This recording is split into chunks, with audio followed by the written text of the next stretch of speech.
je sais pas si Marie et Camille vont peut-être me contredire, me dire finalement elles s'ennuient beaucoup. Moi j'ai l'impression, vu les mails que j'ai côté apprenant, que ça a l'air quand même un peu hard. Alors donc moi je suis Flavien Bazenet, je suis le directeur du programme depuis maintenant 8 ans, donc ça fait un petit moment que je suis en charge de ce programme, que j'ai monté, transformé et fait évoluer. Je vais tenter de vous raconter comment ça a bougé dans le temps. Bonsoir à tous, donc je m'appelle Marie, j'ai 23 ans. Et après 5 ans d'école d'ingénieur, j'ai intégré le MSIAI en septembre et je suis chez Thales dans la gestion du trafic aérien. Bonsoir à tous, je m'appelle Camille, j'ai 25 ans. Pour ma part, je suis chef de produit donc chez Orange International Carriers. Vous avez deux images différentes, un profil plutôt ingénieur pour Marie et moi un profil plutôt commercial. Formation qui se veut généraliste et transversale. Et on a pris un axe voilà, pour le faire qui est un métier compliqué, l'ingénierie d'affaires. Donc il y a plein de choses à apprendre. Donc c'est généraliste en ce sens où il y a plein de métiers en fait dans le métier d'ingénieur d'affaires. Et donc on essaye de traiter tout ça. Pour moi, c'est une promotion qui est sous le signe de la diversité. Alors pourquoi sous la diversité? En fait, on mélange de nombreux profils au sein du master. On a des profils ingénieurs comme Marie, managers comme Camille, les masters spécialisés qui parfois ont travaillé dans d'autres domaines et qui viennent se former, et puis des gens en échange qui viennent de l'étranger. Et du coup, on essaye de mixer tout ça, parce que la richesse de la promotion est évidemment une richesse pour vous, à la fois en termes de réseau, mais aussi d'échanges pendant les cours, d'expérience, et c'est extrêmement important pour donner du relief aux cours. Quand on arrive à ce niveau d'études, c'est assez intéressant d'avoir 3 semaines complètes en entreprise parce qu'on est à des niveaux de poste qui nous permettent et pour lesquels on se doit de suivre les dossiers. Comme disait Camille, c'est indispensable d'être 3 semaines en entreprise parce que sinon on loupe des morceaux du projet, on n'est pas assez impliqué, on nous enlève des responsabilités parce qu'on n'est pas assez là. Donc là, c'est vraiment super, on est 3 semaines. Et la semaine de cours, par contre, c'est intense, mais ça vaut le coup. Et les intervenants et les enseignants savent nous tenir du début à la fin, en nous laissant des pauses, en nous amenant à des travaux de groupe, des expériences.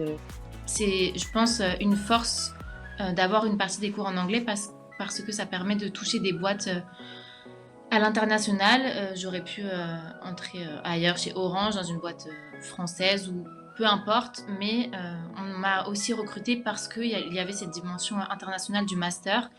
Ce qui est intéressant aussi dans le MS, c'est que les intervenants, c'est pas que des profs chercheurs. Il y a énormément d'intervenants extérieurs et qui ont un recul et puis une expérience ajoutée énormissime en fait. On part sur de la prospection. Derrière, je vais concevoir une offre. Donc ça, c'est tout ce qui est écoute du besoin, de la faisabilité, évaluation des risques. Comment je vais construire l'offre pour un client, sachant que nous, l'idée, c'est qu'on est dans des fonctions commerciales, mais qu'on vend évidemment pas du tout des choses sur étagère. On co-construit beaucoup aujourd'hui avec le client qui vente. Donc là, toute la partie qui est marketing, communication, comment donc je raconte mes offres, et puis comment je négocie un contrat avec un client. La partie qui concerne la gestion de projet, comment je vais dérouler mon offre, comment elle va pouvoir se réaliser chez un client. On l'a co-construit ensemble, on l'a pensé ensemble, maintenant il faut la réaliser. C'est vrai que c'est très intéressant comme métier parce que vous êtes à la croisée entre le client et avec les équipes internes.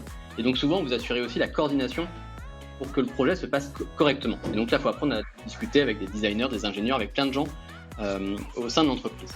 Et puis le dernier point, c'est tout ce qui est suivi.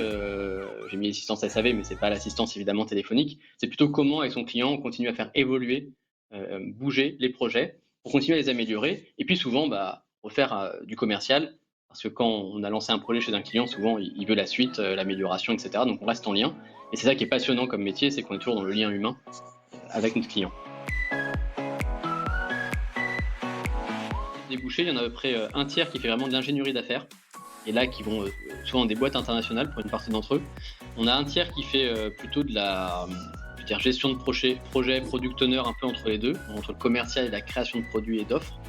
Et on a un tiers qui va surtout s'orienter vers le conseil, l'audit et le conseil. 80% une proposition d'embauche ou dans une boîte ou dans leur boîte où ils ont fait leur apprentissage avant leur soutenance, c'est-à-dire avant le diplôme. Je suis plus la même personne en termes de compétences et en termes d'enseignement que quand je suis arrivée il y a 1 an en entreprise, donc c'est assez intéressant. On est tous, on a une conversation de classe et vraiment on est liés, on laisse personne. Ils m'ont pas laissé seul, ils m'ont intégré tout de suite et c'est vraiment chouette. Qui est reconnue, ça c'est un des enjeux qu'on a nous en tant que directeur de master, évidemment, c'est que derrière vous puissiez être embauché facilement. Et puis on a été reconnu 2 années de suite dans le magazine Challenge que vous connaissez, qui est une étude indépendante et qui nous a classé notre maximum des meilleurs masters. Profs de théâtre qui viennent en début d'année, qui vous apprennent à gérer votre posture, gérer l'espace, gérer votre façon de parler. Qu'est-ce que je fais de mes bras quand je suis en représentation ?